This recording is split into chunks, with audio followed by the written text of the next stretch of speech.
Welcome back, you all, for Chapter 7 of CHD 208, Developing a Center Facility. An early childhood education program should be housed in a spacious, attractive facility that has been created or redesigned for children that also meets the needs of the staff members and the parents. It is the director's responsibility to ensure that appropriate space is available. Therefore, space needs are analyzed carefully for both ongoing and new programs. And one thing that we know for a fact is that research tells us that children are significantly impacted by being in an appropriately designed space. So, in order to appropriately design your space within your center, that's what we're going to talk about as we go through this chapter. Okay. So first thing, just the basic requirements. So NAEYC, or the National Association for the Education of Young Children, describes the standard for physical environment as a safe and helpful environment that provides appropriate and well-maintained indoor and outdoor physical environments. And a quote in your book, I think, is something I underlined it when I was reading this chapter because I thought it said one of the greatest challenges in designing institutions is to transform a physical plant, that's meaning the four walls, okay? When you say a physical plant, we're talking about the structure, the four walls, into a human environment. One part of the transformation has to do with discovering ways to allow impersonal rooms and hallways to reflect the lives of the children and adults who spend countless hours inside those walls and in that space. And I thought that was a really good way of looking at it, is because sometimes those four walls or that physical plant can be so sterile and bland, and certainly does not look like it would be a place that would be conducive to learning, and where we know, like I said earlier, that those well-designed spaces and the type of impact it makes on children and their learning. So both children and adults are bombarded with stimulation. And when we talk about stimulation, we're talking about the noise. We're talking about things that have to do with our senses, okay? So we need to be very careful and in what we include in our center as far as decorations are concerned, and to make sure that they're purposeful and that they're intentful, like they have a purpose and you're going to use them for something. So we need to make sure that we limit what is on the walls and on the windows, putting children's work there, photographs, documentation of their projects, information for parents and teachers. Are all very legitimate items that you might want to put on your walls. However, you want to make sure that when you do that, that there's space around them so that it draws people's attention, and also that you change them frequently, and that you just don't put something up and it stays there for 3 or 4 months, okay? Because of course it's going to lose its impact and that purposefulness or that intentfulness of it if it stays there for long periods of time. So health and safety, that is one of the main requirements that we have to consider when making a space and creating that facility for children. So first thing, licensing laws. They're going to govern most of your health and safety regulations, okay? In the state of Alabama, if it's a child care center, we're going to go by that DHR minimum standards. DHR is going to be our licensing law, and they're going to tell us fire, how many fire extinguishers we have to have. Also, your fire marshal is going to do that. How many exits we have to have, how many toilets we have to have, how many sinks we have to have, how much space we have to have per child, both indoor and outdoor. So they're going to mandate most of that through their licensing laws, okay? Below, I just kind of put a few things that were from your textbook, but also from the Alabama Minimum Standards Guidelines. There's a no smoking rule. There's a no smoking rule inside the building and on the grounds. Okay. Covered outlets. We know what that means, like putting those covers in the outlets.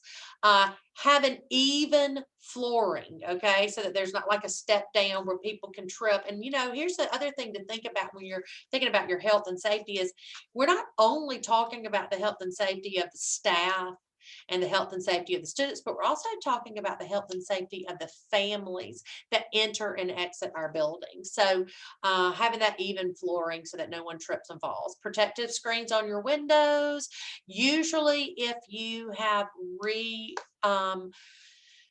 revamped an existing building that might be a two-story building. Of course, we're going to put children on the ground floor for safety purposes. Going to have a fenced outside area. So like when they go outside for their playground time, it's fenced in. Panic hardware on all exit doors, meaning when exit doors are locked, that there's that big bar that you can push to open in case of fire so that you can get out of the building quickly. And of course, locking all exterior doors at all times. Those are just a few health and safety regulations. So let's talk about the entry of your building.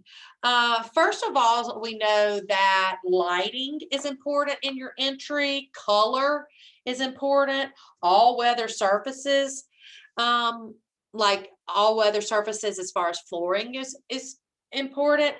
Lighting and color, a lot of people might not take that into consideration, but of course, we know that's important because it's inviting. Okay. There's got to be a security, you gotta have some security at your entry, okay, or some procedures. A lot of times now, people have to be buzzed into buildings, like the buildings are locked, you have to ring that doorbell and it lets you in. But even in that time, even when that happens, there's got to be a way for your receptionist or your secretary to greet your visitors with with a very pleasant greeting once again, so that we can welcome them into our building. But after that, we've got to have that glass window or a way when they walk right in to see that receptionist or secretary so that they can make that visual contact with anyone that enters your building to make sure that they have a legitimate purpose for being there. Okay. Another thing that starts right at the building entry is making sure that our building, whether right when you come in, is ADA compliant. And ADA, that stands for the Americans with Disabilities Act. And what that's saying is there needs to be ramps, wide enough doorways for folks that might use a wheelchair or any other kind of accommodation. Those are required. They're not required only if you have students in your facility who may use a wheelchair or require accommodations. They're required, period, so that people who require accommodations can access your building. So what about spaces for children? Once again, those licensing laws, they're going to govern the square footage of the classroom. They're going to govern the square footage of your outside playground. When we are setting up our spaces for children, we need to make sure that they're well planned, meaning that the teacher from any area within the classroom can easily supervise all areas and keep their eyes on the children at all times. If you're going to be a child care center and you're going to keep infants, you got to have more space. So your infant room has to be larger than your toddler room. Well, why is that? Because they need cribs, and every child has their own crib.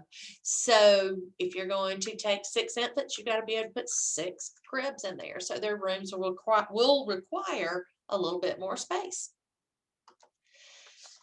So also, when we are developing our space for children and in that well-designed classroom, we need to make sure that we offer lots of opportunities for independence and growth.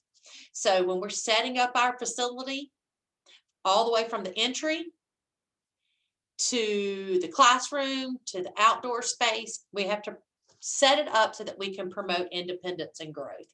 And what that means is that we just arrange it so that children can make their own decisions, some of their own decisions, and solve many of their own problems.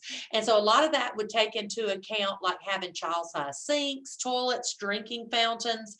Those are all very important things to put into your center when we are planning them to promote that independence and growth for both the children and the staff, okay? We want to make sure that they're any type of display. We talked about displays earlier in this chapter, but they're hung at eye level, but at the child's eye level, okay, so that they can interact with them and offers opportunity for that independence and growth. So what are programmatic requirements? Well, the philosophy of your center is a programmatic requirement, okay? The philosophy is how you're going to operate. So once you've determined your philosophy, it's going to determine the type of and the arrangement of your space. We also, some things you have to consider, which I think a lot of people don't really think about this, but like the type of heating you have, ventilation, air conditioning systems are all determined by your region, like the area in which where your center is. In South Alabama, we can't open a center without air conditioning and proper ventilation because we'd all just burn up. Okay, so those 100% are determined by your region and your temperature extremes. Okay. Another programmatic requirement would be really taking into consideration the importance of your outdoor area and looking at it truly as an extension of your indoor classroom, not just a place where children go and play, but as an extension of the indoor classroom where you can do some activities out there that that you can't necessarily do, or you can continue something that you started indoors and take it on outdoors. So when you're planning a new center, like you're opening it up, now remember several chapters ago, we talked about that needs assessment of your community. What does your community need as far as a daycare is considered? And then another thing to do that the director will have to do is get information about zoning and licensing. Okay, so zoning means when you open up your center and you open it up in a certain area of town, you got to make sure that it's zoned for that, and you could put a child care facility in there in that area. So we cannot just naturally assume that every person within that area wants a child care facility in their neighborhood. Okay, so before you sign a lease or sign a contract to purchase a building, you're going to need to reach out to that zoning board and to make sure that all the businesses around you are okay with having a child care center in the area and that it's zoned for that. So let's talk about what we've learned this chapter. Whether it is a brand new building or one that was constructed years ago for another purpose, directors or center owners must do the following. They must become familiar with the numerous factors to be addressed in meeting the needs of children, staff members, and families, while at the same time satisfying all those licensing requirements. And there are lots of them. Must also understand the complex role played by the director in planning and building a new center, and be able to collaborate with a variety of professionals such as architects, contractors, and realtors to create a center that is best suited for carrying out the program for which it has been designed. So that's it for Chapter 7. Thanks for joining me, and I'll see you next week, okay? Bye-bye.